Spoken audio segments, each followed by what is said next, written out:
Hi കൂട്ടുകാരെ, tasty കിച്ചൻ്റെ പുതിയൊരു വീഡിയോയിലേക്ക് ഏവർക്കും സ്വാഗതം. നമുക്കിന്ന് കരിപ്പോട്ടിയും 10-25 ഈന്തപ്പഴവും കൊച്ചുള്ളിയും കൂടെ ചേർത്തൊരു ലേഹ്യം ഉണ്ടാക്കിയാലോ? പിള്ളേർക്ക്, ബ്ലഡില്ലാത്ത കുഞ്ഞുങ്ങൾക്കും എല്ലാവർക്കും ഉപകാരപ്രദമായിട്ടുള്ളൊരു വീഡിയോ ആണ് ഞാനിന്നിവിടെ ചെയ്യുന്നത്. നമുക്ക് ആ ഇരുമ്പെട്ടി അങ്ങോട്ട് അടുപ്പി വെക്കാം. ഇരുമ്പെട്ടി വേണം ലേഹ്യങ്ങൾ ഉണ്ടാക്കുന്നത്.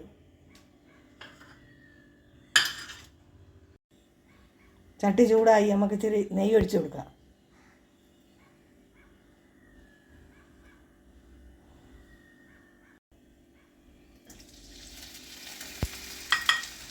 ഈന്തപ്പഴവും കൂടെ അങ്ങോട്ട് ഇട്ട് കൊടുക്കാം.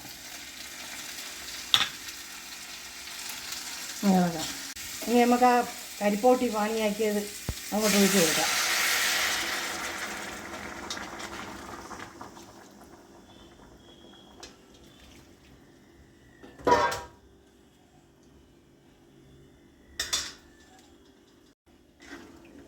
നിങ്ങൾ കുടിക്കുകയാണെങ്കിൽ കേട്ടോ.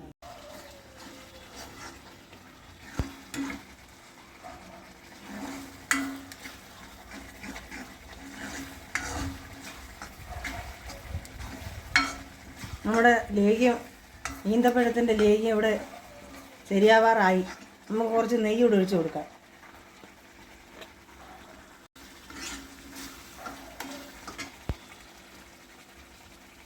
ചട്ടിയിൽ നിന്ന് വിട്ട് വരുന്ന പരിവം ആകുമ്പോഴത്തേക്ക് നമുക്കത് മൂത്ത് ചട്ടിയിൽ നിന്ന് വിട്ട് വരാറായി. നമുക്ക് ഇച്ചിരി ചുക്കുപൊടിയും കൂടി ഇട്ട് കൊടുക്കാം.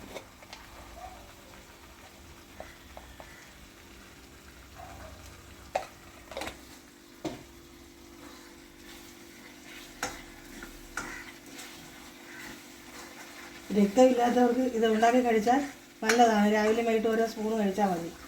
ഇത് ഉണ്ടാക്കി എല്ലാവരും കഴിച്ചു നോക്കണം. ഇഷ്ടപ്പെട്ടാൽ സബ്സ്ക്രൈബ് ചെയ്യണം, ലൈക്ക് ചെയ്യണം, ഷെയർ ചെയ്യണം. ബൈ.